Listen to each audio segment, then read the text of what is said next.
ate yan, magkano na uli yan? Yung malaki na yan? Pero po 1.5. 1.5 na yan. Mga ilang minutes yan?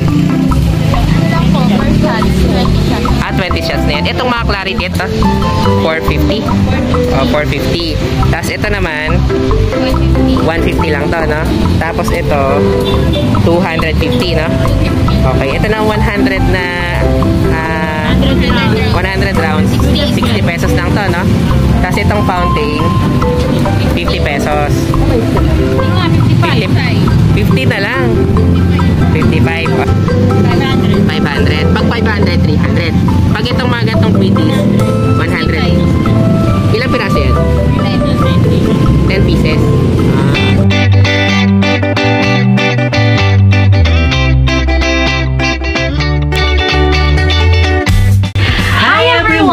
You are watching Nanay Karen, Tatay Chester Vlogs. Hi guys! So yan, Happy New Year tayo ngayon! Okay. For today guys, ipapakita ko sa inyo yung mga nabili ko dun sa Bulacan na mga fireworks para sa pagsalubong natin sa bagong taon. At para mabigyan ko na rin syempre kayo ng idea kung magkano nga ba yung presyo natin ng mga paputok at pailaw dun sa Bulacan. Okay, so same as price nito doon sa Bukawi or parang mas mura pa nga kasi mga supplier sila ng mga paputok. Yun yung nabilhan ko. And wag na kayong magtaka guys, hindi tayo makapag-video doon sa actual store kasi syempre supplier sila, baka makita ng mga binibila ng mga sinusuplayan nila na masyadong mababa yung presyo nila. Kasi naman talaga guys, sobrang baba talaga ng presyo. As in, yung budget ko last time, siguro mga 2 years ago, nung bumili ako ng pailaw, kasi nung nakaraang pandemic, di tayo nakabili. Sobrang onti nung nabili ko dun sa 1,500. Pero ngayon, parang halos doble yata. O mas magaganda yung nabili ko ngayong mga pangpailaw para sa pagsalubong natin sa bagong taon. So, huwag natin patagalin guys. Bibigyan ko kayo ng idea kung magkano nga ba yung mga paputok. Plus, yung iba pang mga pwede nyong o ini-expect nyong makikita mga pailaw. Okay, dun sa Bukawi. Kasi nagkaroon ng idea yung iba, wala lang pambili. Char. Medyo mahal, kumbaga out of budget. So, eto. Isang kahon guys yung nabili natin. Mga pailaw at paputok. For only. Unahin na natin to guys. Eto, nung last time guys, binili ko to ng 100. Ang alam ko, nasa 50 pesos isa or nasa 75 pesos. Or actually, 100 yata to. Kasi mas malaki to Ito yung tumataas, yung mga ilaw. Pero nabili ko to doon guys ng 150 pesos lamang. 4 na. Akala ko nga guys, yung isang piraso yung 150. Kasi nga, akala ko medyo mahal din to Ang pangalan nito yung parang... walang pangalan guys Basta ito yung parang umaakyat din to. Medyo mataas din to kapag sinindihan mo. So, yung isang ganito, parang 100 shots to. Itong lahat na to. Kasi, ito, 5, 10, 15, 20, 25. So, 25, 50, 100. So, 100 shots na tong ganito kalaki. So, medyo ilang seconds na rin yan. Next tayo, syempre, hindi mawawala yung mga pambata natin na lusis. Okay? So, ito, 15 pesos lang. Actually, parang nilibre na lang nila sa akin yan. Dahil, alam nyo naman, kapag bumili ka, usually, bibigyan ka nila ng libre. So, ito yun. Then, meron tayong mga fountain. So, normally, 50 to. Parang nagmahal ngayon, I don't know. Kasi ang bili ko dito, 55. Pero parang binigyan na lang nila ako ng discount para dito. Okay? Bumili rin tayo ng whistle bomb. Kasi ang mga legal na mga paputok ngayon, guys, itong whistle bomb, alam ko bawang legal pa rin. Bawal ngayon yung mga plapla. 5-star, ang alam ko pwede pa rin. Quitties. So, ito parang quitties lang naman to na hindi lilipad. So, yun yung mga pwede nyong biling na paputok. Siyempre, hindi tayo pwede dun sa mga illegal. Hanggang doon lang tayo sa mga legal na bibili. Makahulihin tayo ng barangay. Makahulihin tayo ni Duterte. Okay, meron din tayong binili ito guys. Sintro ni Judas. So, 100 rounds to. For only 60 pesos. So, ganun pa rin yung presyo. Ganun din yung dati kong bili dito. Mga ilang taon na. So, same pa rin yung presyo niya. So, bumili tayo ng dalawa niyan. Okay? Yan. So, ito pa guys. Binili ko rin yan. So, nasabi ko na kanina kung magkano to. And ito. So, eto, mataas din to guys. Yan, no? Talagang sumasabog din yan. Within budget pa to nung binili ko. Ang alam ko, magkano nga babili ko dito? 150 lang guys. Actually, nung natanong ko to sa Bukawi, mas mahal to. Nasa 250 na yata to dun sa Bukawi. Yan, no? Ilang shots nga ba to? 50 shots. So, ilang seconds na rin to. And medyo mataas na rin yung tipad nito. So, matutuwa na yung mga bata. At syempre, matutuwa talaga ako. Isip bata.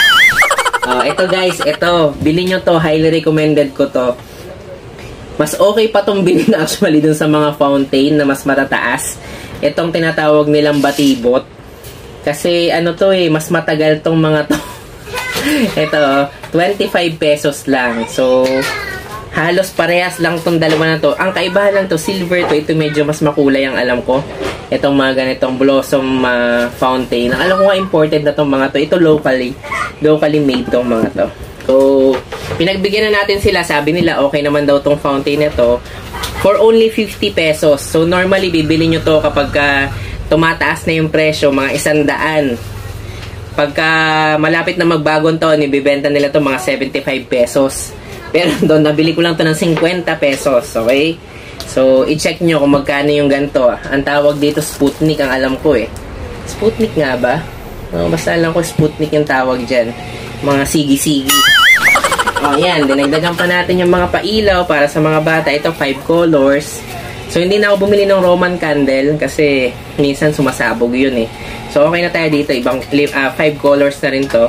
Magkano na nga ba to? Locally made din natin to 50 pesos. Okay, so same price din naman to nung normal din na presyo ng dati pa. Ang tawag nga pala nila dito guys, mas marami-rami pala to doon sa sentro ni Judas. Higad yung tawag nila. Kasi yung sentro ni Judas, di ba parang pag ganun lang yon. Ito, talagang ilalatag mo siya. So, gusto ko sanang bumili ng mga 500 rounds, kaso 250 agad next time siguro. Okay, so okay na tayo dyan. Siyempre meron pa tayo uling pailaw. Okay, so parang nilibre na sa akin yan. Ito pa guys, mga batibot. So favorite natin yan ng mga bata tayo sa batibot. Ayan, konti na lang to guys. Ito, yan.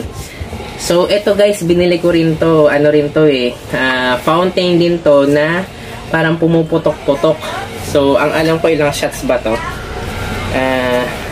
Wala nakalagay dito Okay. Pero ang alam ko, per shots din nila tinatawag to Ang alam ko 16 din to. Pero medyo mataas-taas na to. Dati, ang alam ko sa Bukawi, umabot na lang hanggang 350 to 400. Pero nabili ko lang to dun guys ng 250 pesos. Okay, I don't know kung magkano ngayon, kung mas mura ba. Baka check nyo na lang kung magkano, kung makakamura pa kayo dun sa iba. Pero I may say na alam ko mas mura na to dati kasi nag-alangang bilhin nito kasi kukunti lalo yung mabibili ko So maganda rin tong cherry na to. Ayan. Ayan. At lastly, eto na, lalabas na natin yung pangmalakasan natin sa New Year.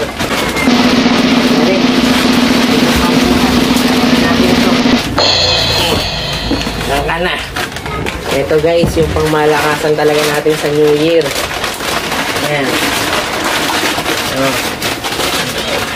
Charan!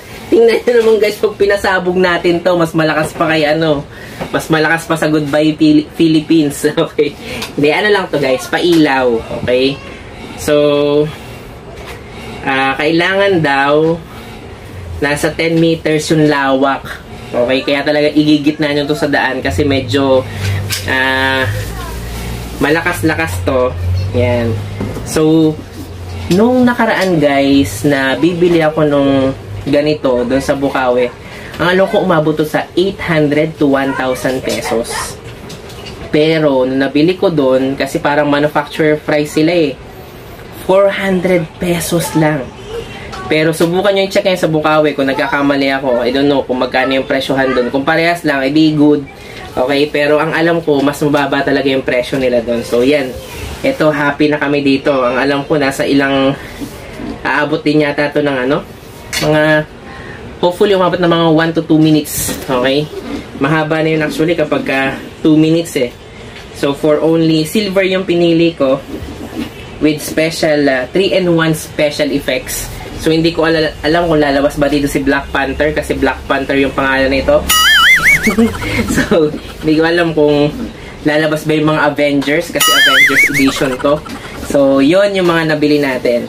So, tingnan nyo guys. For me, I think, ano na to, sulit na to para dun sa pagsalubong natin sa bagong taon. Kasi, masaya rin eh. Kumbaga, tradition na nating gustong ipagdiwang every year. And, ako, mas gusto ko talagang tangkilikin yung mga locally produced din. Kasi para din naman sa kabuhayan. Basta, mag-celebrate tayo for this year. Okay, so, paalisin natin yung mga malas okay, at papasukin ng mga swerte. So yun lang guys. So kung may mga tanong pa kayo, sabihin ko na rin. Kung matatandaan nyo guys, kung magkano yung presyo ng mga 16 shots na mga yung malalakas talaga, 950 yun. Okay, pag yung mga 20 shots nasa 1,200. Meron din sila yung malaking version nitong cherry. Nasa 20 shots din yata o 24 shots. As in talagang malaki. Mga ganito kalaki. Mas malaki pa dito. Nasa 1,500.